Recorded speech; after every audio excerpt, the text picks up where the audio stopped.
Buenas tardes a todos. Encantadísima de veros otra vez por aquí y otra vez para, yo creo que disfrutar oyendo a un ponente excepcional. Él es Mario Gutiérrez Benmar, profesor del Departamento de Medicina Preventiva y Salud Pública de la Universidad de Málaga. Allí no se llama así el departamento, me parece, hay más cosas. Y además no es médico, es matemático, pero sabe mucho de salud pública y sabe aplicar otros conceptos diferentes a los que nosotros manejamos a la salud pública, que dicho sea de paso es una disciplina que tiene que ser necesariamente multidisciplinar. Y vaya a comprobarlo en primera persona. Yo ya le he oído la charla que nos va a dar. Sabéis que solo invito a los mejores y que rara es la vez que no puedo decir y mejor, imposible. Mario, muchísimas gracias por estar aquí. Es un honor tenerte en la Universidad de Granada y hemos venido a oírte, no a oírme a mí, cuando tú quieras. Muchísimas gracias.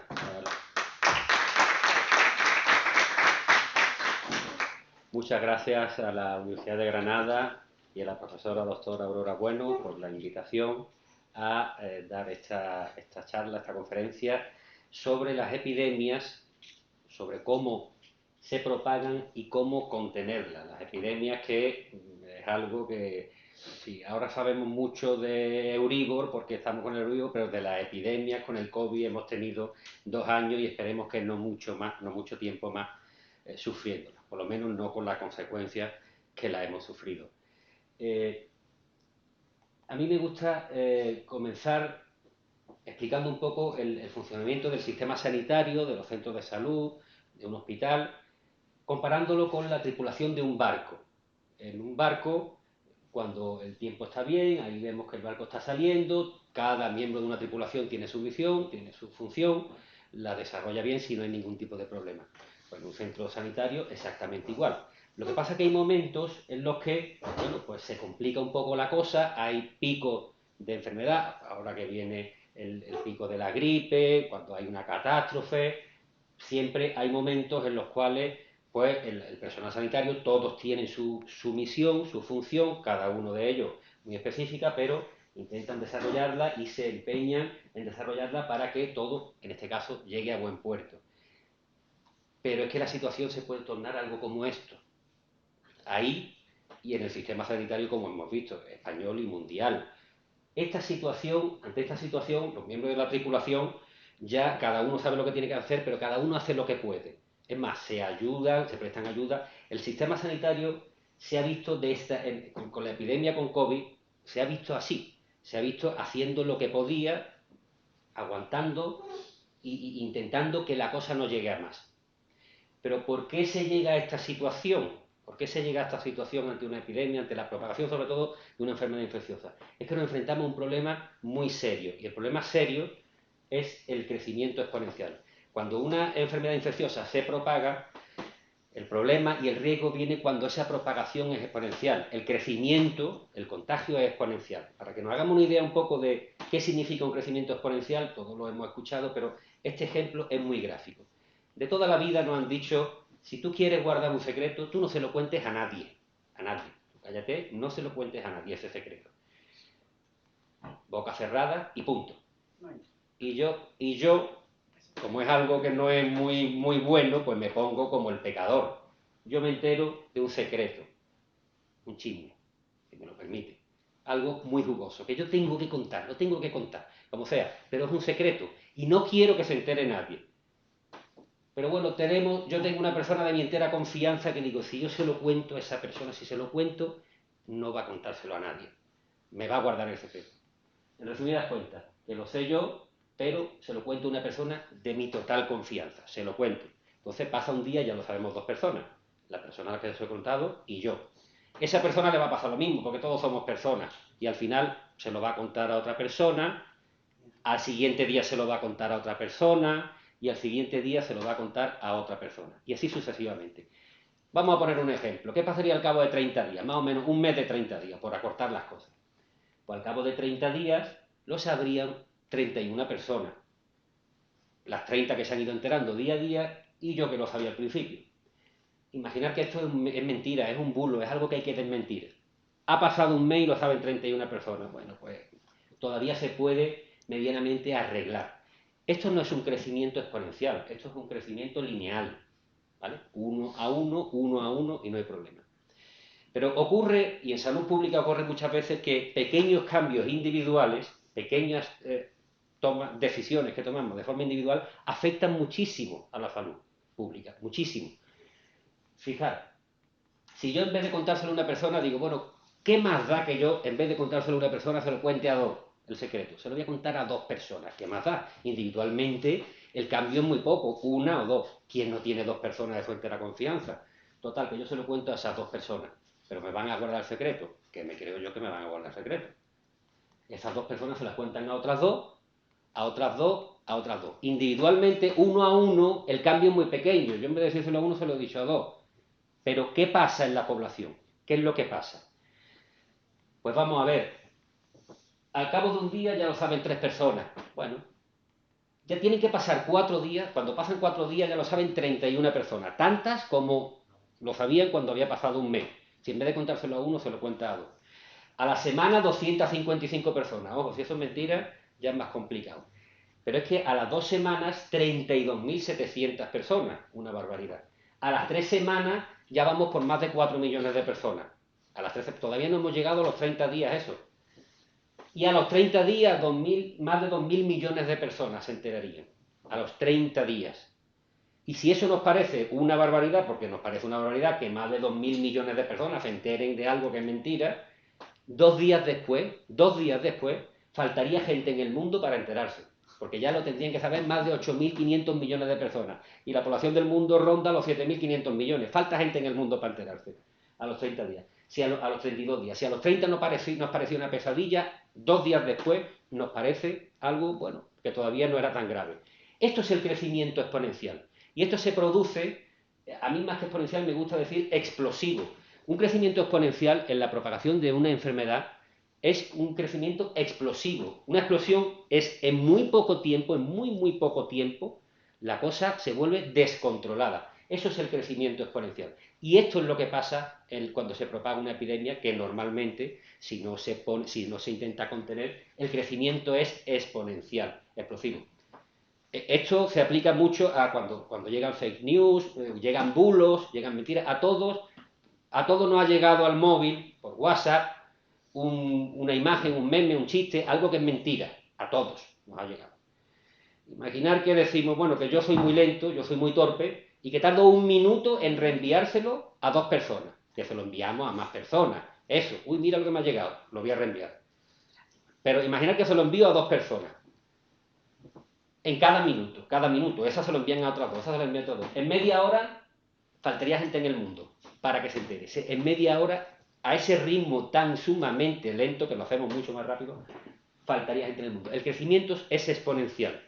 Y eso lo vemos porque muchas veces nos ha llegado una historia, una noticia, y nos llega incluso de 2 y 3 veces. Ah, esto ya lo he visto, esto ya lo he visto. Porque es que tarda muy poco eso en dar la vuelta al mundo, sobre todo a los contactos nuestros. Este es el problema en la propagación de una enfermedad infecciosa, el crecimiento exponencial. Y esto es lo que hay que evitar, porque la enfermedad no se puede evitar. La enfermedad va a estar ahí. La viruela, que se pudo parar. El resto siguen aquí y siguen con nosotros. El problema es que no se propaguen de esta forma. Entonces, ante la propagación exponencial de una enfermedad, con el COVID, como vimos, ¿qué se puede hacer al inicio de la enfermedad? Pues hay un desconocimiento desde el tratamiento clínico, qué se hace, cómo se propagan, los medios de contagio, etcétera, etcétera. No hay mucho, no se puede hacer, clínicamente no se puede hacer nada. Entonces, ahí pongo una luz porque los modelos matemáticos, en esta situación, los modelos matemáticos sí que nos prestan ayuda y nos dicen qué es lo que hay que hacer, por dónde tenemos que ir y cómo debemos actuar y cómo se puede parar esto, porque se puede parar, como de hecho hemos visto que se puede parar y de eso hablaremos ahora. Los modelos matemáticos son una simplificación de una realidad muy compleja. La realidad, el mundo es muy complejo, somos muy complejos entre nosotros, la complejidad es muy grande. No hay ninguna fórmula matemática que reúna exactamente, que me diga mañana cuántos enfermos de COVID va a haber, ninguna, imposible. Lo que pasa es que los modelos suelen estar bien hechos y se aproximan bastante, se asemejan bastante y más o menos se van acercando. Los modelos matemáticos para la propagación de enfermedades infecciosas, para la propagación de epidemias, dependen de la calidad de los datos. Si los datos son como el pescado. Si el pescado es fresco, con poco que se le haga, un poco de aceite, sal y a la plancha, el plato es estupendo. Los datos igual, si los datos son buenos, si están bien recogidos, si el número de infectados llega bien y lo conocemos bien, pues los modelos me van a decir muy claramente por dónde tenemos que ir, qué es lo que va a pasar y hacia dónde vamos. Pero si el pescado no es fresco, ya te puedes tener todas las estrellas Michelin del mundo, que no te va a salir una cosa muy buena. Los datos igual, por ejemplo, a mediados de este año vimos que ya el número de infectados, el Ministerio ya no recoge solamente las personas en riesgo, mayores de 60 años, etcétera, etcétera. Entonces ya las predicciones del modelo no son tan buenas, porque los datos ya no tienen esa, porque eso es muy importante los datos. Luego los modelos matemáticos dan una objetividad y formalismo, a todos nos atrae mucho lo matemático. Pensamos, esto es matemático, luego esto tiene que ser cierto. De hecho, en el mundo de las matemáticas es cierto. Pero sobre todo la objetividad, no se dejan manipular los modelos, se pueden validar con los datos. Tenemos un modelo hecho y luego los datos nos dirán si va bien la cosa, ¿no? Esta es la predicción que se hace, si no se cumple eso, pues el propio modelo se puede ir ajustando y mejorando. Luego permiten la experimentación, la predicción directamente en el modelo. Cuando nos han dicho, o nos decían, las decisiones objetivas, hablo de decisiones objetivas en salud pública, con el COVID, por ejemplo, toques de queda, adelantar toques de queda, mascarilla en interiores sí, mascarilla en interiores no, todo eso lo vamos a ver. Pero esas decisiones deben de estar basadas en los modelos matemáticos, porque al final esas decisiones en el modelo se ve que si efectivamente van a tener efecto o no van a tener efecto. Otra cosa es que las decisiones, esas son decisiones objetivas. Luego están otros parámetros que no son los parámetros sanitarios. Lógicamente, en el confinamiento y demás había variables económicas, variables sociales que influían. Pero aquí hablamos desde el punto de vista de la salud pública. Esto de los modelos matemáticos nos suena, bueno, pues que ya somos muy modernos, tenemos internet, tenemos los ordenadores, pero los modelos matemáticos para la propagación de enfermedades infecciosas han estado ahí siempre y se han usado mucho, y voy a referirme a ellos en dos detalles, dos historias muy características. La primera de ellas es en Europa, en el siglo XVIII, la viruela ya, muchos siglos antes estaba causando estragos, pero en Europa en el siglo XVIII estaba causando muchos estragos, la viruela, muchas muertes, muchas muertes. De hecho, se estima que aproximadamente una de cada 12 personas, una de cada 12 muertes que había en Europa eran por viruela en el siglo XVIII. Que una de cada 8 personas se contagiaba de viruela y que uno de cada 8 contagiados se moría por viruela. Esa era la situación que había en Europa en el siglo XVIII. Haciendo una cuenta rápida, si uno de cada 8 se contagia y uno de cada 8 contagiados se muere, 8 por 8, 64, una de cada 64 personas estaba muriendo por viruela en el siglo XVIII. Dice, bueno, todavía en aquella época no existía la vacuna, ya a finales del siglo XVIII Edward Jenner introdujo la vacuna de la viruela. Entonces no había solución, en principio no había solución, pero había una posible solución. Había una posible solución para la viruela que se conocía desde el siglo X y siglo XI en Oriente, que era la variolización.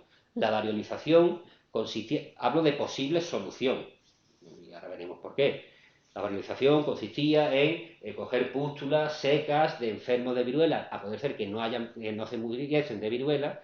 Esa pústula seca se machacaba, se hacía un polvillo y se le soplaba a los niños, se le soplaba por la nariz. Ahí tenemos una imagen de un grabado chino que ilustra una variolización de un niño. Se le soplaba ese polvillo de pústulas de viruela secas y se variolizaban esos niños. En Oriente morían muchos menos niños, pero morían por viruela que en Europa. Es decir, ya en el siglo X, siglo XI se practicaba la variolización, pero morían también, pero menos. Entonces, hoy día, si esto existiese, lo de la vacuna tardó muy poco en llegar, pero claro, esto estamos hablando que en el siglo X, siglo XI ya se hacía, y hasta el siglo XVIII en Europa eran otros tiempos y moría muchísima gente por viruela. Lady Mary Montagu fue la mujer del embajador británico de Constantinopla. En sus viajes por Oriente vio que se hacía eso a los niños y vio que los niños no se morían tanto. Entonces, bueno, decía, esto lo tengo que contar yo, como se dice, eso lo tengo que contar yo en mi pueblo, ¿no? No era su pueblo, era en Europa, desde luego. Esto lo tengo que contar yo. y dijo que se variolizasen los niños. De hecho, en Inglaterra se variolizaron mucho en aquella época. Pero la variolización no es una vacuna, porque de hecho la variolización tenía un problema, y es que de cada 200 niños que se variolizaban, uno moría aproximadamente. Pero claro, si hacemos cuenta, si tú dejas la viruela a su aire, uno de cada 64 se muere. Y si se variolizan, se mueren gente, pero menos, se morían menos, uno de cada 200. El tema era un tema ético, y es que se morían porque se le había soplado, se habían variolizado a esos niños intencionadamente, pero morían mucho menos. Esto había en Europa un gran debate, un grandísimo debate, de todos los debates, y lo que pasa es que ahora el debate es mucho más insulso, porque estamos hablando de las vacunas, de las que hablaremos ahora después. Decía, ¿qué hacemos? ¿Variolizamos o no variolizamos a la gente? Porque es que van a morir menos. Entonces ahí, en este debate, fue la primera vez que las matemáticas al final dijo, mira, esto es lo que hay que hacer. Una cosa es lo que diga el modelo matemático y otra cosa, como veremos, lo que se hizo. ¿Vale? Entonces, aquí, en este momento, entró en acción Daniel Bernoulli, grandísimo matemático, de una familia de matemáticos ilustrísimos en Europa, pero es que además era médico y matemático. Y presentó en la Real Academia de Francia de Ciencias un discurso donde decía ensayo de un nuevo análisis de la mortalidad por viruela y los beneficios de la inoculación para prevenirla. Ya en el título se mojaba, decía, oye, que es beneficioso. De hecho, hizo el estudio y al final, el aparataje matemático, el modelo matemático era muy, muy potente para su época, y al final llegó a la conclusión, ese modelo llegaba a la conclusión de que si se valorizase a toda la población, la esperanza de vida aumentaría 3 años. Claro, estas cosas hay que verlas con los ojos de aquel siglo, no de nuestro siglo, porque hoy día dice uno, vamos a ver 3 años. Si la esperanza de vida puede rondar los 80 años, por poner números redondos, 80, 83 años tampoco vamos a... Pero claro, es que en aquella época la esperanza de vida era de 26 años y 7 meses, la esperanza de vida. 3 años más son 29 años, o sea, 3 años más en una esperanza de vida de 26 años son muchos años. Propuso la variolización, ¿vale? Y dijo, hay que variolizar. Eso es lo que dijo, la matemática dice que hay que variolizar. ¿Qué pasó? Pues que esto de los negacionistas, que hemos visto ahora, no es nuevo tampoco. Como sabemos, la historia se repite. Y en estas situaciones de epidemias, de posibles soluciones, siempre hay negacionistas. Lo que pasa es que hay negacionistas y negacionistas.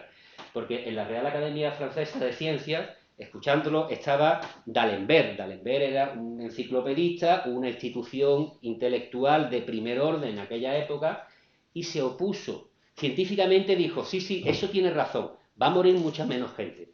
Pero lo que decía era que eran temas éticos. Dice, pero es que los que se van a morir es por algo que le hemos hecho, no es que se van a morir porque han cogido la viruela. Entonces decía que no se debe de sacrificar un bien que se tiene por la esperanza de uno mejor, pero incierto.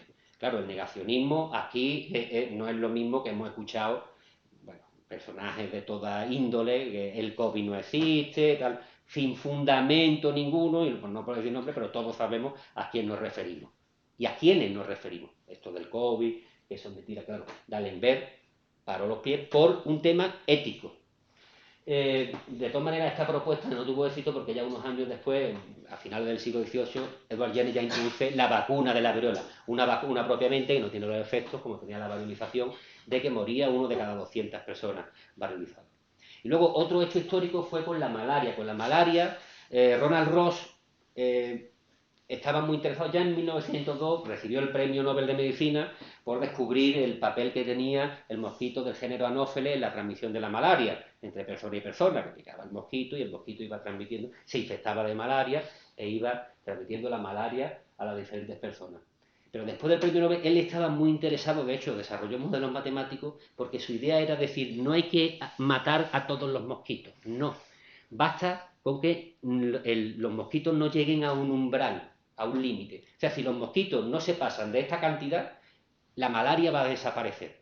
Lo demostró matemáticamente, lo demostró, desarrolló un modelo y así fue. Lo que pasa que esto no se tuvo muy en cuenta también porque después de esto llegó la Primera Guerra Mundial y con una Primera Guerra Mundial la malaria como que y los mosquitos no importaban mucho.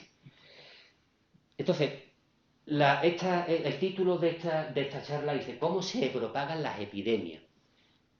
Debemos tener en mente ese crecimiento exponencial, que es explosivo. Ese es el problema y eso es lo que nos satura y es lo que crea muchos enfermos a la vez. No es que haya muchos, el problema es que son muchos y todos a la vez. Es lo que satura el sistema sanitario. Aquí juega un papel fundamental lo que se llama el número básico de reproducción, R0.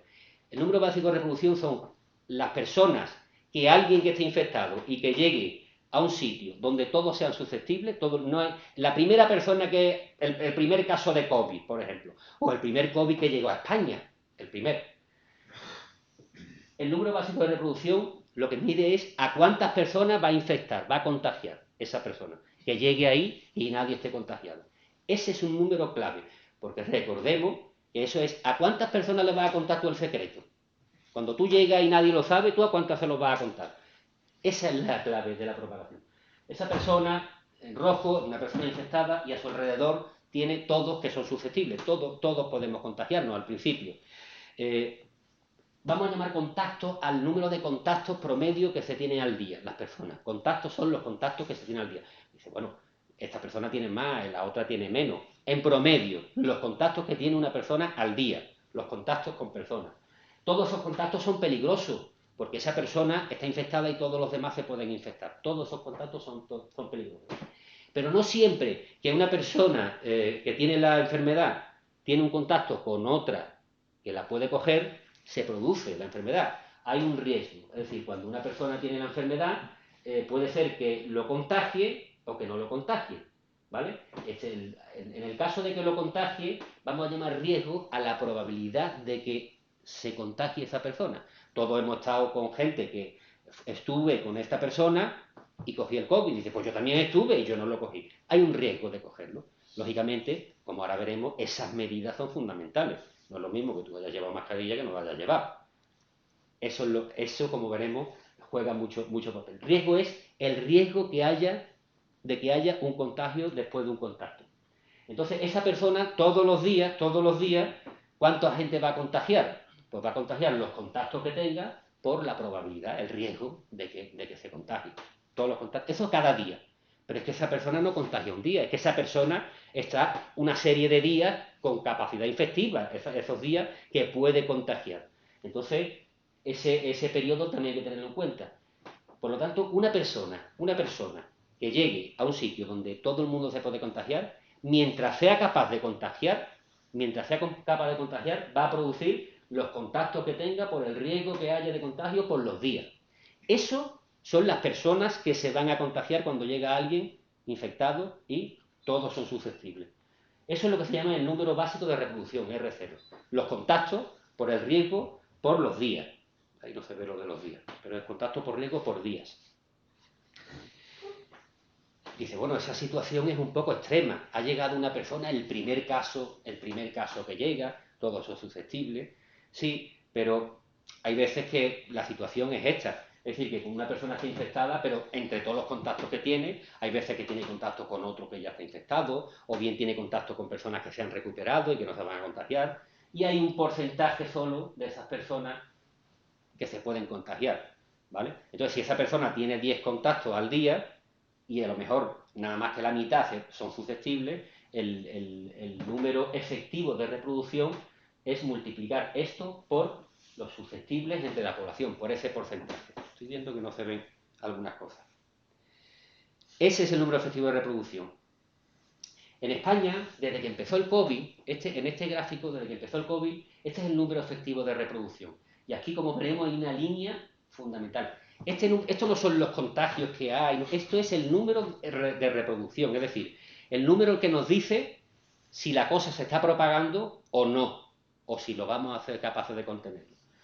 Si está por encima, al principio, en marzo desde 2020, rondaba 3 ese número, es decir, que una persona que llegaba en España infectada contagiaba a 3, mientras que le durase la capacidad esa de contagiar. Y luego, como veremos, fue bajando.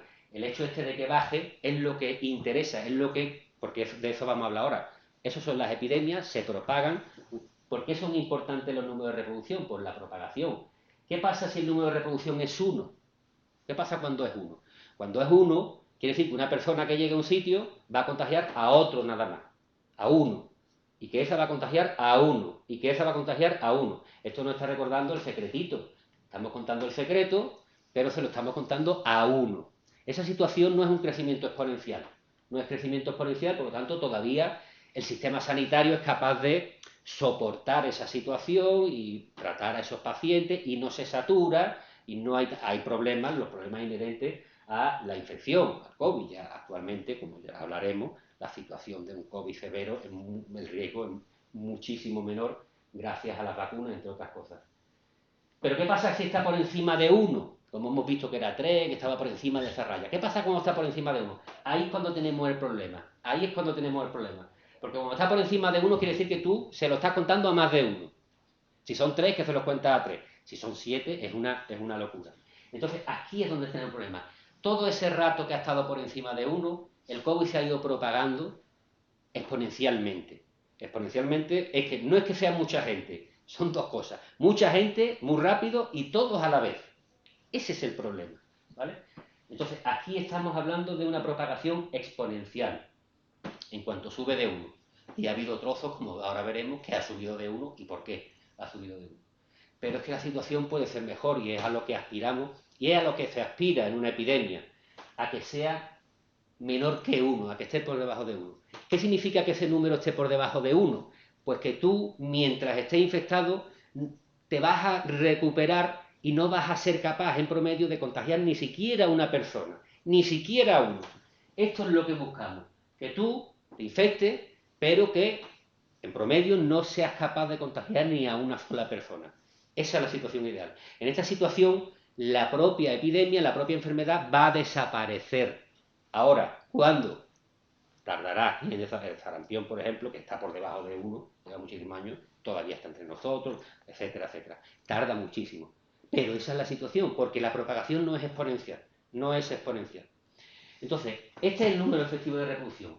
Eso es lo que hay que hacer lo más pequeño cuando hablaban, hay que doblegar la curva. Hay que hacerlo, hay que doblegarla porque tiene que bajar de 1. Tiene que bajar de 1.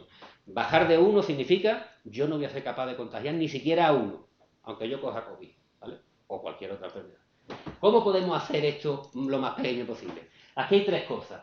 El R0, el número básico de reproducción, las personas susceptibles que haya a mi alrededor y la población. Hay que hacer eso lo más pequeño posible y la población lo más grande posible. La población es la que es, la gente que hay es la que hay y eso no se puede tocar. Pero esto, por ejemplo, sí se puede tocar y como veremos, eso es lo que se hizo con el COVID. Hay que hacer esto lo más pequeño posible. El número básico de reproducción. Ese número que era a cuántas personas contagió el primer caso que apareció. Según vimos, esos son los contactos que tengan las personas por el riesgo de contagio tras contacto y por los días que esté esa persona contagiando a los demás, ¿vale? Número de contactos, riesgo de contagio tras contacto y los días de periodo infectivo. Esto tiene que ser lo más chico posible, lo más pequeño posible, lo más pequeño posible. Haciéndose el pequeño, haremos que esto sea pequeño hasta que baje de 1. Ese es el objetivo. Baja de 1, la gente, eso no se va a propagar exponencialmente. Los contactos tienen que ser lo más pequeño posible. ¿Qué se hizo en España? Pues vamos a ver. Esta curva, repito, esto es el número efectivo de reproducción en España durante todo el COVID que hemos vivido. Aquí estaba en 3, al inicio. Al inicio estaba en 3, esto es una barbaridad. ¿Qué pasó este día, el 14 de marzo? Lo primero que se actúa es sobre los contactos, que la gente no tenga tantos contactos. El 14 de marzo se declaró el estado de alarma, hubo un confinamiento, como todos sabemos, salvo para comprar alimentos, medicina, asistencia sanitaria, trabajo. Eso sirvió, pues ahí vemos, esto no es que digamos, lógicamente, si tú te confinas, no, estos son datos objetivos y los números están diciendo si sirvió o no sirvió. Vimos que empezó a bajar drásticamente ese número de reproducción. Pues los contactos bajan rápidamente el número de reproducción. Otra cosa, eso desde el punto de vista sanitario, esa variable es importantísima. Lógicamente, si tú no tienes contactos, no te vas a contagiar, ¿vale? Pero numéricamente sí que tuvo un efecto muy grande. Un número de reproducción de 3 es una barbaridad, ¿vale? Es una cosa inasumible, porque además, repito, no es que nos pongamos malos mucho, sino además es que en aquel momento había muchísimas muertes y todos a la vez, todos a la vez.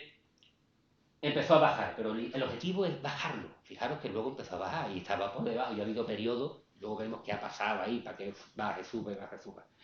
Luego, el 27 de marzo. ¿Qué pasó el 27 de marzo? Ya estaba bajando, ya bajó de 2. En muy pocos días bajó de 2. El 27 de marzo se estableció ya la suspensión de toda actividad presencial no esencial. Ellos dijeron, bueno, ya no hay ninguna actividad que no fuese esencial. Se paró y siguió bajando. Bueno, pues eso era el objetivo. Más cosas. ¿Y por qué subió? Si ya estábamos aquí debajo, ya en teoría tenía que aquello acabar. Tardaría, pero acabaría. Pues, lógicamente, porque desde el punto de vista sanitario eso está muy bien, pero económicamente, socialmente, esa situación es insostenible en la sociedad actual. Era insostenible. Este día en concreto, el 11 de mayo, porque el confinamiento, ahora visto desde la perspectiva que lo vemos, parece que estuvimos 2 años confinados, pero en realidad fue casi un mes y pico, ¿vale? El 11 de mayo empezó ya la desescalada. Fijaros, empieza la desescalada, ¿qué pasa? Que los contactos van a empezar a subir. Suben los contactos y se comprobó y se comprueba, porque la epidemiología explica muy bien las cosas, la desgracia, o la fortuna y la desgracia a la vez, una vez que pasan.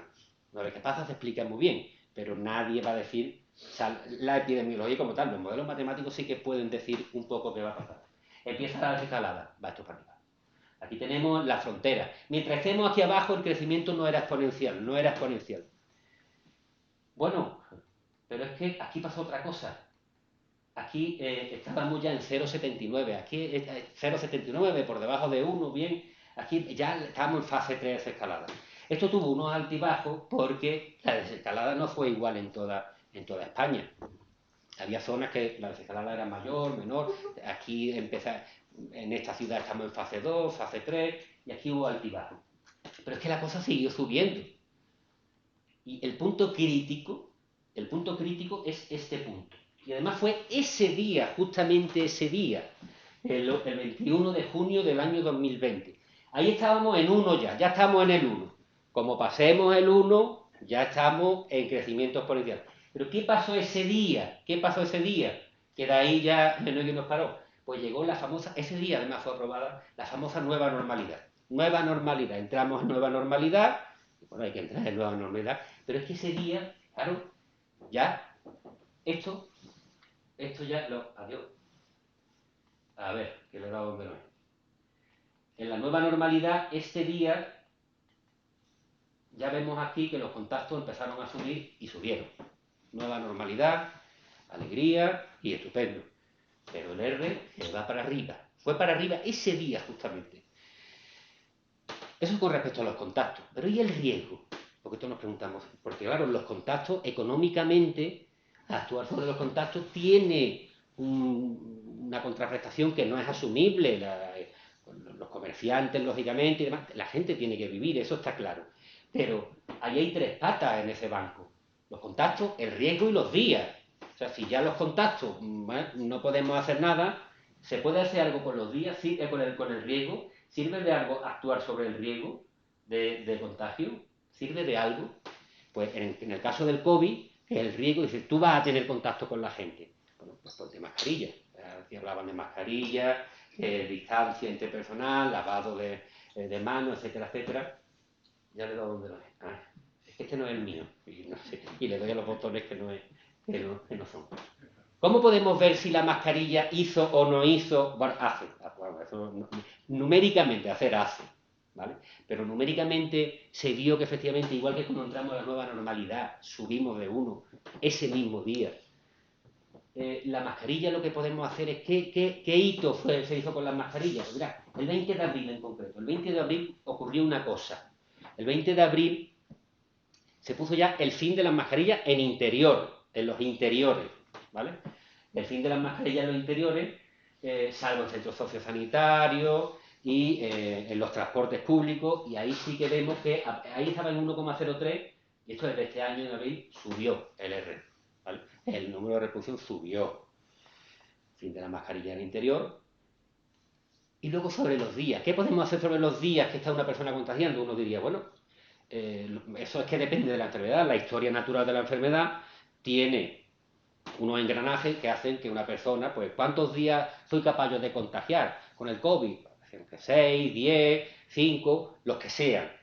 Pero es que sobre eso no se puede hacer nada. ¿Cómo que no se puede hacer nada? Todos recordamos al principio de la epidemia al director de la OMS diciendo test, test, test y test. ¿Por qué son importantes los test? Porque ahí cuando se habla de días son los días que una persona está propagando la enfermedad. Claro, al haber test, cuando una persona ya se hacía un test, automáticamente te daba positivo, te confinaba y tú vas a estar menos días. No es lo mismo que tú no te hagas un test y que tú estés infectado y estés repartiendo. Cuanto menos días, cuanto antes te des cuenta. ¿Eso tuvo su efecto? No, pues el 20 de junio fue otra fecha clave. Y vemos que a partir del 20 de junio empezó a bajar y de hecho se bajó de 1, se bajó de 1. ¿Qué pasó el 20 de junio? Que ya se podían vender los test en farmacia, sin receta médica, ¿vale? Sin receta médica. Entonces eso hizo, y como vemos, el número de reproducción baja. Repito, estos no son casos, esto es el número de reproducción, que este es el que mide si se está propagando la cosa muy fuerte o no se está propagando. Por lo tanto, esas tres cosas se ha visto que funcionan, no es que lógicamente, y entra en el sentido común, claro que funcionan, pero es que numéricamente funcionan y han funcionado. Y luego hay otra historia que hemos dicho, el R0, contacto, riesgo y días. Pero aquí hay otra cosa, lo susceptible. El problema no es que haya enfermedades contagiosas, que siempre las hay. El problema es que haya susceptibles, es decir, gente que se puede contagiar. Que no haya mucho. Como veremos, si no nos pasamos de un tope, la cosa se controla. Hay que disminuir los susceptibles, hay que disminuir la gente que se puede contagiar. ¿Cuántos hay que disminuir? ¿Cuánto hay que disminuirlo? Bueno, hay una estrategia que decía, todos recordamos en Inglaterra que decían, no vamos a dejar que la gente se contagie y que al final, como se contagiará mucha gente, pues llegará un momento que no hay susceptibles y si los susceptibles hay muy poca gente que se puede contagiar, la enfermedad efectivamente desaparece. No nos vamos a llegar nunca a contagiar todos de COVID, nunca, porque llega un momento que los susceptibles bajan de un tamaño que la enfermedad no es capaz de propagarse así. ¿Cuánto hay que bajar los susceptibles? Bueno, pues una operación simple, podemos despejar de aquí susceptibles y los susceptibles tienen que estar por debajo de la población entre el R0 el número de reproducción. El R0 era el valor que la gente que era capaz de contagiar a alguien. Es decir, hay un porcentaje máximo de susceptible, a partir del cual se propaga. Y si se baja de ese porcentaje, si es del 20, del 10%, si la enfermedad va a desaparecer propiamente. Es un dato. ¿Cómo podemos hacer que haya menos susceptibles, menos gente que se pueda contagiar? Una forma es que se contagie todo el mundo, eso es una locura. Y otra forma ya está en nuestras manos, que es la vacuna. De acuerdo, vamos a hablar ahora porque es de lo que más se está hablando. Vacunando. Vacunando, una vacuna, lógicamente, que genere inmunidad. ¿Vale? Eso es otro aspecto. Pero si una vacuna, como la del sarampión, por ejemplo, genera inmunidad duradera, entonces ya te has vacunado, tú no eres susceptible. ¿Vale? Entonces, con una vacunación con inmunidad sí que logramos disminuir los susceptibles. ¿A cuánta gente hay que vacunar? ¿Cuánto hay que vacunar? Y es verdad que eso ha funcionado. ¿Y por qué yo me he vacunado y he cogido COVID? ¿Qué es lo que ha pasado? Bueno, los susceptibles tienen que estar por ahí, debajo de este umbral, despejando ahí una operación rápida. Los vacunados entre la población tienen que ser más que ese valor. 1 entre la efectividad por esa cuenta. La efectividad es la efectividad de las vacunas, porque no todas las vacunas, no hay ninguna vacuna que sea 100% efectiva para la infección, ninguna. Ahora bien, si la vacuna es muy efectiva, hay que tener vacunada a menos gente, pero si es poco efectiva, hay que vacunar a mucha gente, o incluso, como veremos, aunque se vacune todo el mundo, el crecimiento va a seguir siendo exponencial. Que eso es lo que está ocurriendo ahora mismo, bueno, salvo que las vacunas se mejoren mucho. Algunos ejemplos, por ejemplo, con el sarampión. Mira, el sarampión tiene uno de los números de reproducción básicos de los más altos, el más alto, de 15 a 17. Quiere decir que una persona con sarampión que llegue a un sitio donde todos sean susceptibles, todos puedan coger sarampión, ese o esa persona se lo contagia entre 15 y 17 personas. Tú no le vas a contar el secreto a 2, tú se lo vas a contar a 15 o 17. Eso es una barbaridad, ese número de reproducción. La efectividad de la vacuna del sarampión, además, es duradera, toda la vida, es del 99%. Entonces, si hacemos ahí esta cuenta, basta con que el umbral de vacunación entre un 94 y un 95% de la gente esté vacunada de sarampión. No tiene que vacunarse todo el mundo. Un 93, un 94, un 95%, según esa fórmula, con esa vacuna, pues el crecimiento del sarampión no va a ser nunca exponencial, nunca va a crear epidemia, nunca, nunca. Mientras que se mantenga ese umbral. Ahora, si ya el movimiento este antivacuna, que por desgracia estamos viendo cada vez más, una cosa antivacuna y otra cosa es de sarampión, algo como esto. La tosferina, por ejemplo, la tosferina es otra enfermedad que tiene un número básico de reproducción altísimo, entre 15 y 17, como el sarampión, se contagia igual. Hay un problema, es que la efectividad de las vacunas de tosferina que hay ahora mismo están en torno al 80%. Es decir, que para que la tosferina no tenga una propagación exponencial, para que no sea una propagación exponencial, tendríamos que tener vacunada inmune, no vacunada, inmune, entre un 93 y un 94% de la gente. Pero aunque vacunásemos a todo el mundo de tosferina, aunque se vacunase todo el mundo, el porcentaje máximo es del 80%. ¿Vale? Nunca vamos a llegar a ese umbral. Por eso la tosferina siempre se propaga de esa forma. Lo único es que se siguen desarrollando vacunas y hay que desarrollar vacunas que sean todavía más efectivas, con todas las enfermedades, en concreto con la tosferina, por ejemplo, es un hecho claro. Y con el COVID. Bueno, los inmunizados tienen que ser homogéneos, ¿eh? No vale con decir el 97% de la población está vacunada de sarampión, no hay problema. Normalmente los antivacunas suelen ser un colectivo que suelen tener contacto entre ellos y ahí el porcentaje de inmunizados no llega al 94 y el 95%, nunca. Por eso, en el momento que una persona tiene sarampión, sí, el contagio es rapidísimo, muy, muy rápido. Por eso este porcentaje de vacunados tiene que ser homogéneo y bien repartido en la población. Pero, ¿qué ha pasado con el COVID? ¿Qué problema hay con las vacunas del COVID? Pues vamos a ver, con el COVID, si aplicamos esta fórmula, que es exacta, es así, es exacta, más o menos el número básico de reproducción del COVID en España era de 2,5. Los primeros casos de COVID contagiaban a 2,5 personas. 2,5, bueno, quiere decir que cada 2 personas contagiaban a 5, lógicamente. Pues con esos números ya tenemos el R0, Pero ¿y la efectividad de la vacuna del COVID? En aquel momento. Hablo de aquel momento porque era la cepa alfa, la variante alfa, la que había. Pues claro, el tema de las vacunas y las variantes es que esto es el ratón y el gato. La vacuna es el gato y la variante es el ratón. Y siempre, claro, una vacuna se desarrolla con la variante que hay ahora. Nadie sabe la variante que va a haber dentro de 5 meses, porque no se sabe. Y variantes va a haber. Claro que va a haber variantes, mientras que el virus se siga extendiendo. El tema de las variantes es un tema probabilístico. El virus se multiplica miles de millones de veces, en cuantas más personas mejor, y en todas esas miles de millones de veces que se replica ese virus en una persona, en muchas personas, puede haber una mutación. Como probabilísticamente que salga una mutación que sea capaz de saltarse una vacuna, pues esa es que es lo que ha pasado con Omicron, esa es la que domina y va a dominar. Las vacunas que se han puesto en España, la gran mayoría han sido las de Pfizer, Moderna. Estos son los porcentajes, y la de AstraZeneca, que dejó de ponerse, sabemos por los problemas que aparecieron, eso daría para otra charla, pero bueno, esas en su mayoría Pfizer. Si aplicamos con estas 3 vacunas que se han puesto en España esta fórmula, vemos que para la infección, es decir, estos son los datos últimos que hay de estas vacunas para esa variante que fue cuando pues las vacunas contra la COVID fueron, no voy a decir milagro porque fue algo científico, fueron un logro increíble que en tan poquísimo tiempo, se crearan vacunas para una enfermedad que estaba arrasando.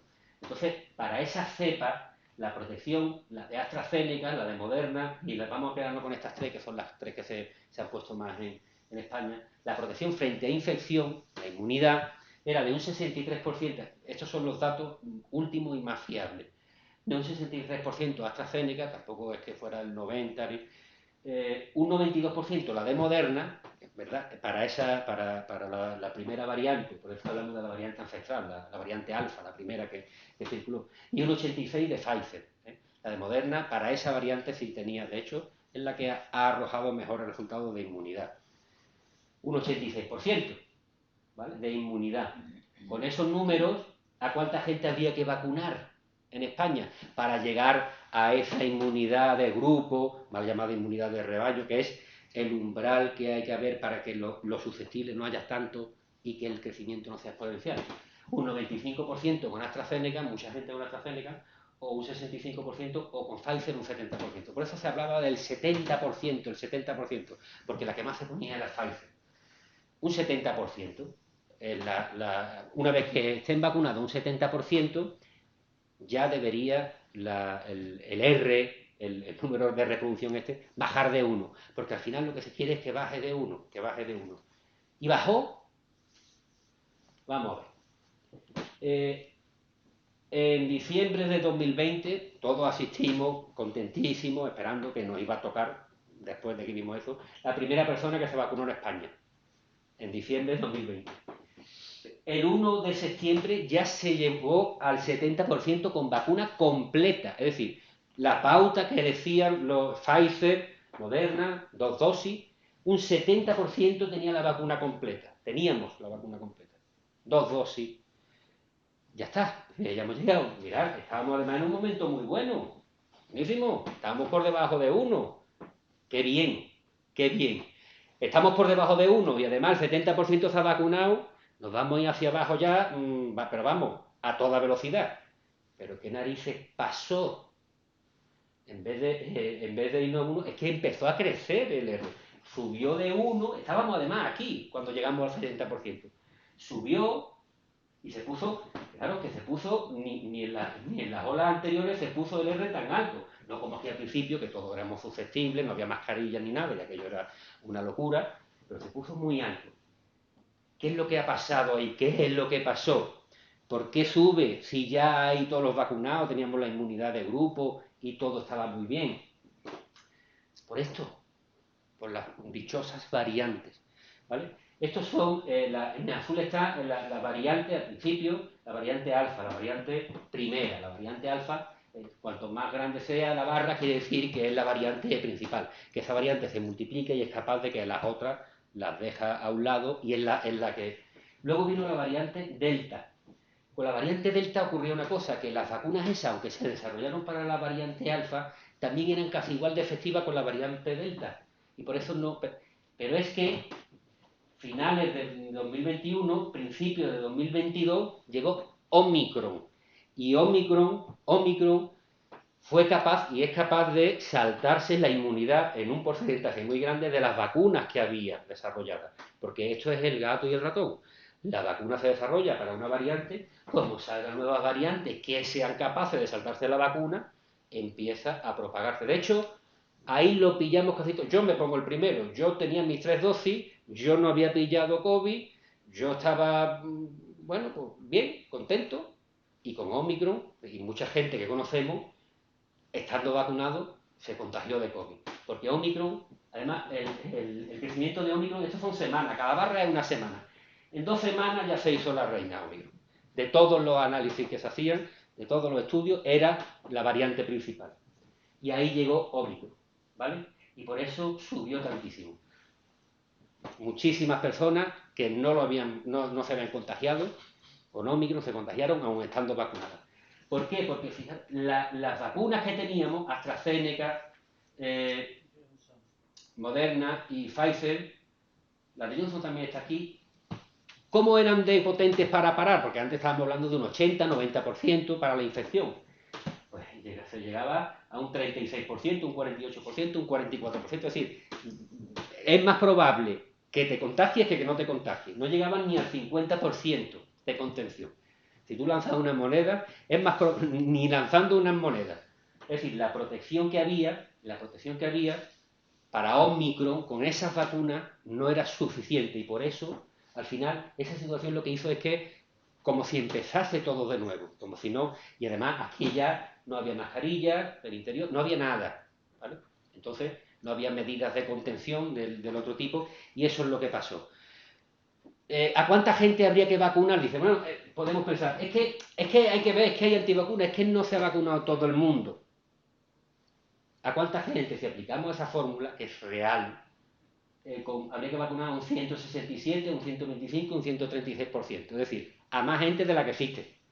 Por lo tanto, aunque se vacune todo el mundo, con esas vacunas que había, no con estas que están poniendo de refuerzo ahora, que sí están preparadas para Omicron, nunca Omicron siempre va a crecer exponencialmente. De hecho, la mayoría de casos que se han dado nuevos han sido con Omicron.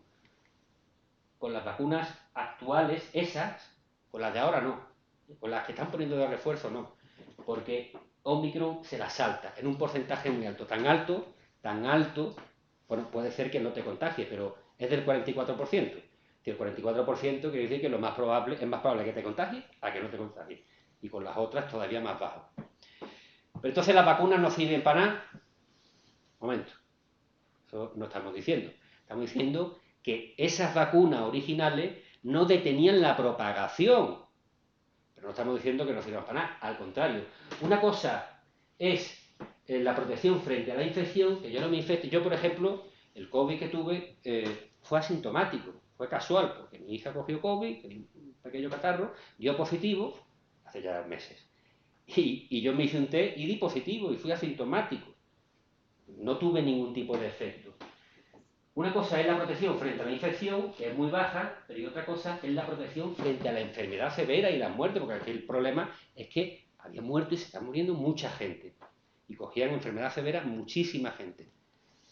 Para la enfermedad severa sí sirven, estos números son los más actuales y al final son números, no lo que nos cuenten y nos digan. Para la enfermedad severa, la de AstraZeneca un 71%. Esta ya prácticamente, vamos, prácticamente en España en otros sitios sí se sigue poniendo. La de Moderna un 73% y la de Pfizer un 72%. Es decir, la protección frente a muerte y a enfermedad severa sí que es muy alta. No frente a contagio, pero sí a enfermedad severa.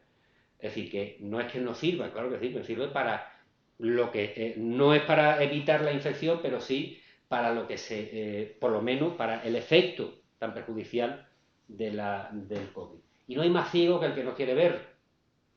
Aquí tenemos las vacunas que se han ido poniendo en España. Todos estos datos son de España. Estas son dosis por 100 personas. Una vez que llegan a las 200 dosis, a lo mejor por 100 personas, no es que estemos todos vacunados, sino 200 dosis quiere decir que hemos cabido a 2 dosis cada uno. Una vez que se llega aquí tenemos a los pacientes en la UCI por millón. Estamos en más de 100 personas en UCI por millón de personas y ahora mismo estamos muy bajos. A raíz de ahí bajó radicalmente, bajaron de verdad los pacientes en UCI. Los casos no, fijaros, aquí esta es la ola, esos son los casos que hubo. Esta fue Omicron. Y de eso hablaremos ahora muy rápidamente. Estas son las otras olas que parecía que se nos iba a caer el mundo. Fijaros, estas olas, lo pequeñitas que son al lado de estas, y con esa, la verdad, los fallecimientos, las personas en UCI fue muy baja, porque las vacunas sí que protegen frente a enfermedad severa, sí que protegen. Entonces, en las vacunas actuales, las que están poniendo, por eso lo importante es la dosis de recuerdo y de refuerzo que se está poniendo ahora, la tercera, la cuarta, porque protegen ya frente a Omicron, ya sí están preparadas y tienen una protección mayor frente a Omicron. La dosis de recuerdo, por lo tanto, es importantísima y fundamental, sobre todo para Omicron.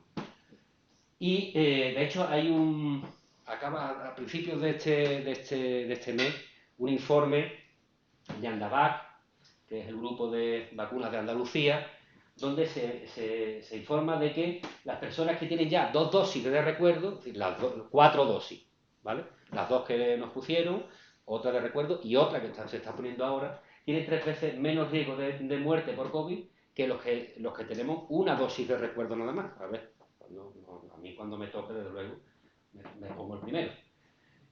Y 12 veces menos de riesgo de muerte que una persona que no se haya vacunado nunca, ¿vale? Pero es que hay gente que no se, bueno, hay gente que no se vacuna. Esto es lo que no se puede permitir e intentar que no se dé. Porque cuando nos vacunamos, no solo nos estamos protegiendo nosotros, porque estamos haciendo que haya menos susceptibles y estamos actuando sobre la población, estamos haciendo un bien a los demás, además de a nosotros, a los demás, porque estamos evitando esa propagación exponencial, la estamos evitando. En rojo está la gente que ni se ha vacunado ni tiene intención de vacunarse. Esto es muy curioso, esto es como la crisis. Cuando había crisis, todo el mundo tenía mucho cuidado, tal, deja la crisis y empieza la gente a gastar como loco. Con las vacunas igual, al principio, cuando empezaron a salir las vacunas, salieron los famosos vacunajetas estos, que se vacunaban a escondidas y tal. Y hoy día hay vacunas para todo el mundo y ahora es cuando la gente, pues, y lamentablemente el grupo de personas que no se quieren vacunar cada vez es mayor. En febrero, el último estudio que se hizo fue en febrero de este año. En torno al 10% de personas que ni se han vacunado ni se piensan vacunar nunca, ¿vale? De COVID, de COVID. Ya de lo otro. Eso es lo que no se puede permitir. Y por último, decir también que si esto se desmadra, entre comillas, como con Omicron al principio, eh, no nos vamos a contagiar todos porque llegará un momento en que hay tanta gente contagiada que no va a haber, los susceptibles bajan de esa cantidad y no hay propagación exponencial. Ese máximo se alcanza, bueno, esta es la fórmula de ese máximo, es el pico de la epidemia. Pero estos son los enfermos que se van a poner enfermos todos a la vez. Y eso es lo que preocupa al sistema sanitario, lo que lo satura y lo que tantos enfermos todos a la vez produce saturación. Esto se puede bajar igual con los contactos, con el riesgo y con los días que estemos repartiendo la enfermedad. Qué se ha dado el pico de la epidemia con COVID en España? Más de 3 millones, más de 4 millones en Reino Unido, en Estados Unidos más de 20 millones, pero eso se ha dado, ¿no? Eso son gente que tenía COVID a la vez, todos a la vez. En España, en concreto, según esa fórmula, con un número de reproducción en torno al 1,5 y 3,5, se estimaba que podían llegar a infectarse de 3 millones de personas o más de 3 millones de personas. A la vez, no es que más de 3 millones tienen COVID, muchas más, pero a la vez, simultáneamente. Se ha llegado a esos 3 millones de personas, esto es si no se hiciese nada, fuera mascarilla, fuera distancia, fuera todo, muchos contactos, fiestas, se llegaría a los 3 millones según la fórmula, se llegaría y se pasarían los 3 millones de personas a la vez. En la primera ola esta, en marzo, 137.000, en la siguiente ola 500 y pico mil, en la siguiente ola 700.000. Eso de los 3 millones es una exageración, no se va a llegar a los 3 millones si no se hace nada. Ojo, estas olas en su momento nos preocuparon, nos tenían sin sueño, sin poder dormir, porque verdaderamente la situación era muy preocupante. Pero es que a principios de este año, se llegaron ya y se pasaron los 3 millones de infectados a la vez. Repito, estos no son 3 millones de infectados, sino ese día había 3 millones, casi 4 millones de personas infectadas a la vez. Fue cuando llegó Omicron. Efectivamente, ese pico se alcanza. Y estas olas, que parecían olas gigantes, al lado de esta, que ha sido a principios de este año, son olitas, en verdad. Lo que pasa es que la vacuna pues, ha hecho efectivamente que no haya casos graves, no haya muchísimos casos graves como debería de haber si comparamos esas dos olas. Y luego en otros países igual, en Reino Unido llega a haber más de 4 millones. El Reino Unido tuvo la idea al inicio de decir, bueno, vamos a dejar que la gente se contagie y que adquiera la inmunidad del grupo, hasta que se dieron cuenta rápidamente de la barbaridad que estaban diciendo, con la cantidad de gente que se moría, más de 1 millón, 2 millones. A principios de año, ¿qué pasó en Reino Unido? Se llegaron a superar los 4 millones, como dice esa fórmula, vas a pasarte de 4 millones. Efectivamente, en la misma fecha, en Reino Unido, 4 millones y pico. Y las otras olas, pues prácticamente como si fuera nada. Estados Unidos fue otro país igual, pero en Estados Unidos, como mucha gente, se esperaban más de 20 millones de infectados simultáneos. 1 millón, 2 millones. A principios de este año, 29 millones de infectados a la vez. Por lo tanto, y bueno, en Francia igual, Francia fue uno de los primeros países que dijeron no nueva normalidad, normalidad absoluta, y esta ola de principios de año fue tremenda. Superaron los 6 millones, no es que se superaron los 4, es que se llegaron casi a los 7 millones de infectados a la vez, y aquello era insostenible. Y Suecia igual, Suecia fue otro país que la cosa se relajó bastante y se superaron los 600.000, no, se llegaron a 900.000. Por lo tanto, y en resumidas cuentas, los modelos matemáticos nos permiten tomar decisiones en salud pública, en propagación de enfermedades, darnos cuenta que el problema es ese número de reproducción y que matemáticamente, es decir, que esto es así, lo importante no es que esté la infección, porque las enfermedades están entre nosotros, las enfermedades infecciosas están. El problema es que no haya susceptibles. Evitar que la gente que se puede contagiar sea la menos posible.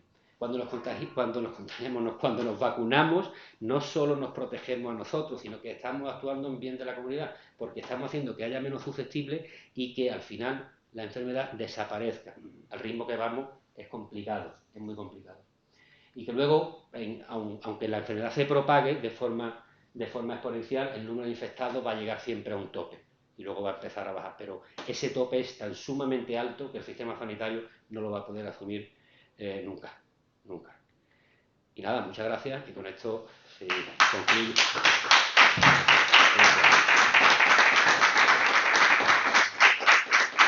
Gracias. Y si tienen alguna pregunta. Bueno, yo felicitarles por la brillante conferencia. Gracias. Ya predecía, y bueno, sobre todo cuando una conferencia empieza con un símil, pues ya apunta maneras, ¿no? Yo creo que es, ¿no? Y darle las gracias pues no solo por la charla, sino a todos los profesionales que habéis estado ahí, pues, que habéis salvado la vida a muchísimas personas. No, eso es un hecho, eso hay que ponerlo en valor y sobre la mesa, ¿no? Entonces, bueno, tengo 3 preguntas muy breves. Teníamos antes de la pandemia unos modelos matemáticos predictivos. Hemos tenido un caso experimental, desgraciado, pero de primera magnitud. ¿En qué medida o en qué porcentaje esos modelos que ahora tenemos que ajustar, o supongo que ya lo habréis ajustado, han mejorado? Bueno, esos modelos mejoran sobre todo porque los datos nos permiten ajustar los parámetros. Pero el modelo, la estructura del modelo como tal es la misma. Es la misma. Ahí está el modelo SIR, hay diferentes modelos. Lo que sí se ajusta mucho, y el ajuste es en el número de reproducción, que se supone que los contactos son, este es el promedio, pero se ve que hay más casos de la cuenta y se ajusta. Sobre todo lo que se mejora son los parámetros del modelo. Claro, estos parámetros del modelo sirven para el COVID y más concretamente para una variante del COVID. En el momento en que se nos cambia, esto por desgracia la epidemiología siempre va un poco por detrás. Siempre vamos por detrás, pero hay que estar preparados. Y lo que sí es cierto es que tenemos las herramientas para intentar predecir, porque en una situación al principio no sabíamos por dónde tirar, no se sabía por dónde tirar. Y los modelos matemáticos, pues por lo menos nos van a decir, mira, se va a llegar por lo menos a esto, o a tanta gente hay que tener vacunada con esa efectividad. Pero luego, por ejemplo, lo de la efectividad de la vacuna se ha visto posteriormente. En principio la vacuna, la Pfizer, se decía que era un 95%, pero luego se ha visto que no era un 95%, era un 80 y tantos por ciento para... Entonces, siempre vamos un pasito por detrás, pero por lo menos algo tenemos, algo tenemos. Mucho, yo creo. Y la otra pregunta así general, ¿no? Ahora el modelo que hay de la gente que vemos por la calle, ¿no? O bueno, en lugares públicos, que usa la mascarilla, que actúa sobre esa contribución central de la probabilidad de contagio para el R sub 0, pues no son para evitar el contagio de los demás, es para protegerse ellos. El modelo japonés, ¿no? Lo digo, he vivido allí en Japón un tiempo y en barrios normales, donde ven la vida no turística de la gente no hace eso. La gente de todas las edades lo que hace es que se protege cuando ellos están infectados, para no contagiar a los demás. Es un modelo de salud pública, de prevención pública totalmente diferente al que tenemos en los países latinos. ¿Llegará eso alguna vez aquí? Bueno, pues eso sería, de hecho, por ejemplo, en Japón el R0 inicial, cuando en España, en Italia estaba en 2,5, en 3, porque aquí somos muy de contacto. En Japón el R0 era 1 y pico, porque los contactos eran mucho menos y además allí se usaba mascarilla. Ahora, el hecho de usar una mascarilla cuando uno está infectado, eso ya pues, estaríamos hablando de lo que se llama la prevención primordial, es decir, crear sociedades donde eso sea una actitud lógica y normal. Como cuando se dice, bueno, pues una sociedad donde alguien que fume pues no se vea bien, por ejemplo, es prevención primordial. Esa actitud es lo ideal. Aquí ahora mismo nos vemos con mascarilla y no pasa nada, pero aquí hace 3 años alguien con mascarilla y decía un angelito, algo te... algo tendrá. Pero claro, esto pues sirve para eso, para eso. Pues muchas gracias. Gracias, gracias. Yo no le voy a hacer ninguna pregunta, voy a agradecerle, Porque es la primera vez que oigo hablar de la epidemia de COVID sin ningún sesgo ideológico. No, Ha sido científico. Y le voy a hacer una propuesta. ¿Por qué no da usted esta misma conferencia a través de la televisión, hombre? Que la gente se entere de una vez, de verdad, de forma objetiva. Muchas gracias. Pues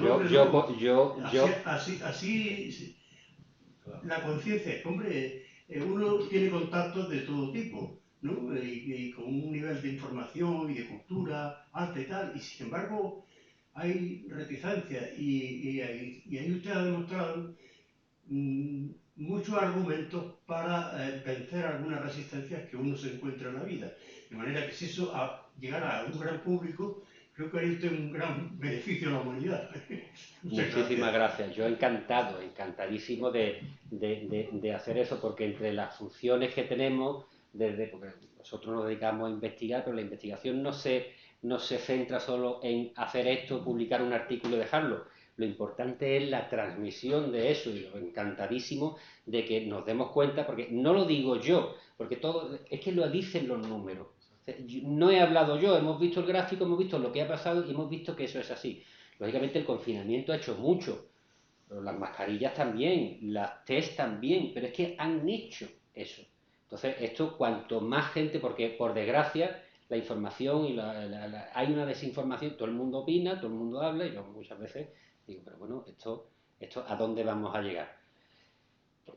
La ciencia tiene que abrirse camino, pero muchas veces es complicado. Luego, ustedes están aquí y es porque están interesados y vamos, es de agradecer muchísimo, pero la gran mayoría de personas no, y lo ven por las redes sociales y demás, que es otro tipo de información.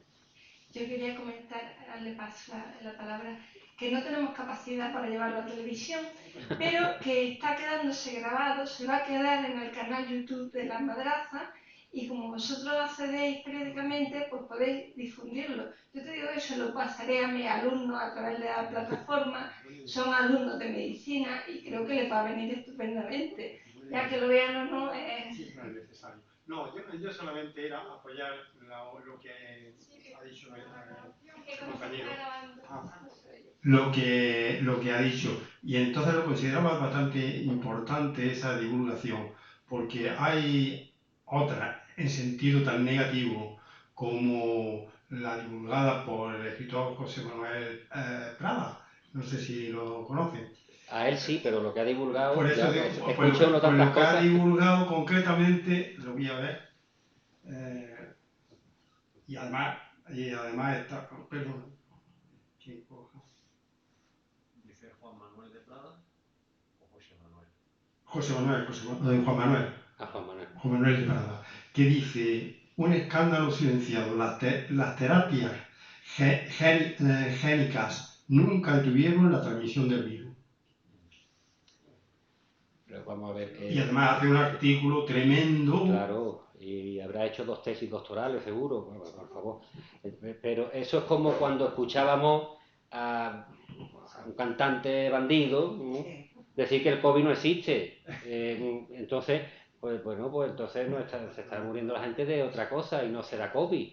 Pero por favor, o sea, lo que no se puede, yo no voy a opinar de si un edificio de Gaudí está en el estilo, porque no estoy autorizado, pero no lo he dicho yo, lo dicen los números, y los números son así de rotundos, son objetivos, no se pueden manipular, esos son los datos directos. Entonces es importante darnos cuenta de lo efectivas que son las medidas, de que está claro que el confinamiento es la medida más eficaz, pero eso no se puede sostener. Pero el confinamiento, pero la mascarilla sí está en nuestras manos. Yo, por ejemplo, en un ascensor me la pongo, por ejemplo, y siempre intento ponérmela. Ahora no la tengo puesta, que digo, bueno, mascarilla, pero no la llevo puesta, pues hay distancia. Pero, ahora ya hay abertura, yo le dije que abriera. Pero esas medidas son efectivas y la mascarilla depende de nosotros, el test depende de nosotros. Ahora si siguen poniendo mucho más caro el té, pues ya... Entonces, son medidas muy simples. Otros países, pues los test prácticamente lo dan casi gratuitos, como debería ser, verdaderamente. Porque son medidas que efectivamente bajan esa tasa de uso. Pero vamos, opiniones de ese tipo, escucha uno tanto, y lo de las vacunas, sobre todo lo de las vacunas, yo no me lo podía callar, porque ya es que... lo peor, por ejemplo, dicen que la peor cuña es la de la misma madera. Esa es la peor. Eh, es que entre los sanitarios ya hay movimiento antivacuna. Es algo que, no sé, inconcebible desde el punto de vista racional. Entonces hay que divulgar, pero este mensaje de que bueno, las cosas tienen un porqué, están hechas. La primera vacuna, la vacuna de ARN, pues era una vacuna, es como decimos, vamos a ver, es que esta vacuna tiene problemas. Oiga, ¿usted ha visto cuando un torero tiene una cornada en una plaza de toros y lo coge el cirujano? ¿Qué le va a pedir usted? ¿Que haga una obra de arte ahí? Ese hombre tiene que salvar la vida. Es medicina de guerra, prácticamente. Entonces, esa vacuna lo que intentaba es cortar, como de hecho cortó la escabechina que estaba provocando el COVID. Entonces, luego las cosas se mejoran, pues claro que se mejoran, y muchísimo, pero de ahí a decir, no, es que no, tantas cosas se han escuchado, es que se vacunó y cogió una enfermedad. Eso es lo mismo que decir, probabilísticamente, es que no hemos vacunado todos, lechuga. Es que se vacunó y tuvo un accidente con el coche. Es que es igual, pero si se han vacunado 3 y se ha muerto uno es una locura, eso no. Porque de hecho hay muchísimos fármacos que se hacen las pruebas y ven que dan problemas, incluso hay vacunas. Antes de que eso salga, en fase 4 ya salga al mercado, eso tiene unos controles de seguridad máxima, mucho más que cualquier alimento que nos comamos, muchísimo más. Entonces, eso, y luego las opiniones, claro, aquí ya todo el mundo opina, todo el mundo dice, y todo el mundo, pues eso como si yo opino de otra cosa. Entonces, si te ponen un micrófono, si no saben, yo cuando a mí algo me preguntan y no sé, digo, no sé, yo quisiera saber eso. O yo cuando veo en la televisión, por ejemplo, que preguntan, ¿cuántos días se bajará la curva? Y la gente, incluso hay gente que dice, no, yo creo que, pero eso no lo sé, no se sabe. No se sabe. Lo que sí se sabe es lo que hay que hacer para que no suba. Pero cosas así tan concretas ya es más complicado. Gracias. Bueno, buenas tardes, buenas noches. Primero que todo agradecerle la conferencia muy instructiva, magistral, que nos da muchos parámetros sobre los cuales podemos entender un poquito más la pandemia y todo lo que nos ha sucedido. Yo tengo una pregunta, es en referencia al uso del tapabocas.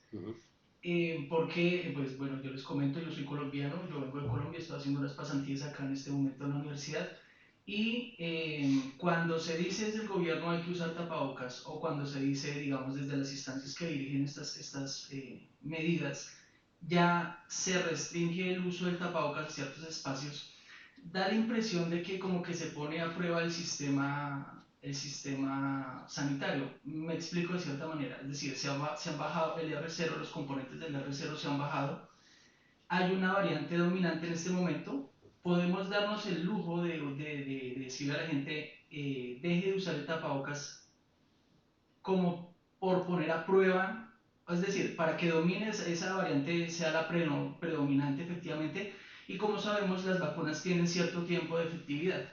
A medida que va pasando el tiempo, pues como que van perdiendo la efectividad a partir de las mutaciones que surgen. Entonces, la pregunta en sí cierra de la siguiente manera. El uso del tapabocas, el sí o el no, o el restringirlo o no, es de pronto la lectura que yo hago, es como poner a prueba efectivamente el momento en el que estamos como para buscar una mejor, digamos, estar como mejor preparados. Es decir, yo digo, desde hoy, o el gobierno dice, desde hoy el tapabocas no se usa, es como para que la variante que hay sea la predominante, para bajar de pronto un panorama más oscuro después. No sé, es que quisiera saber sobre eso. A ver, No sé si...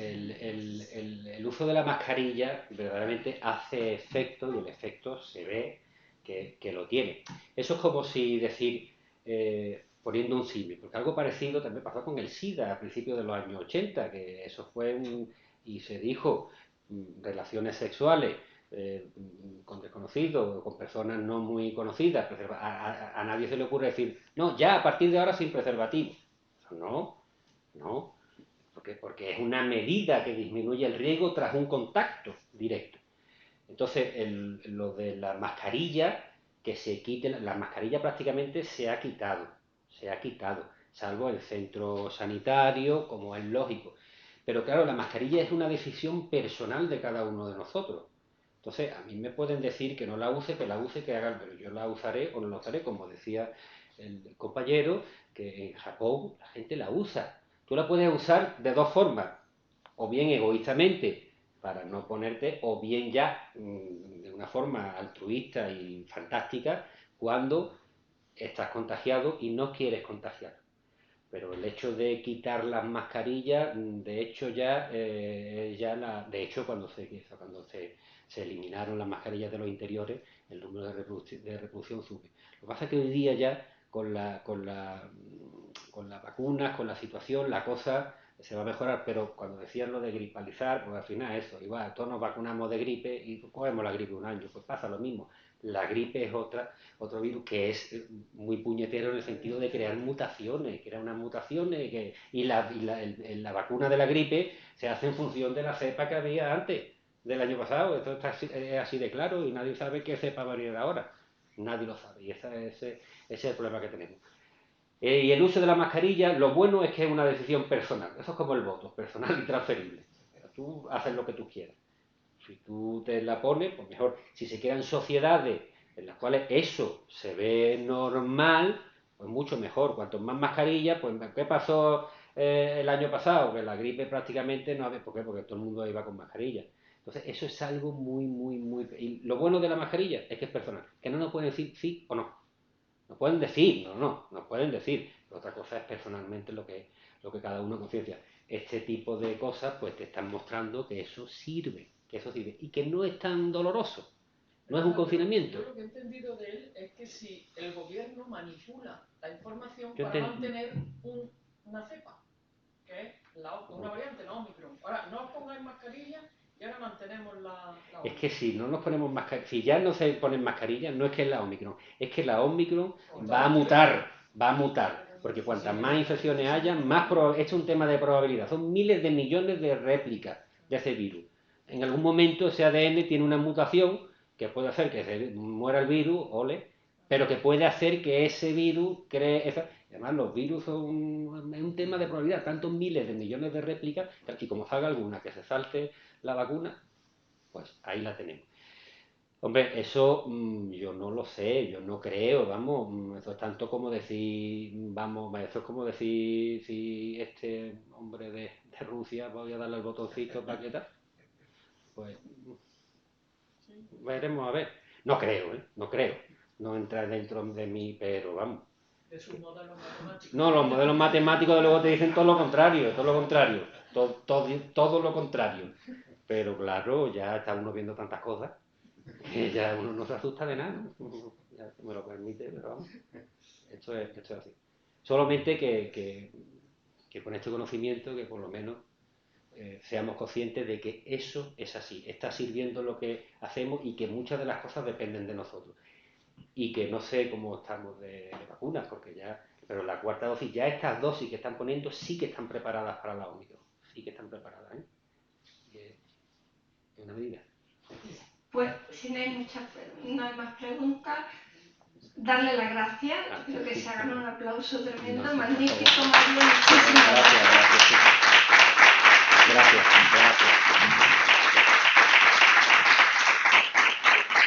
Muchas gracias. Que les haya gustado. Solo quiero que les haya gustado y que les haya servido. Un lujo tenerte aquí, espero que vuelvas. Cuando queráis. Gracias a todos. Muchas gracias.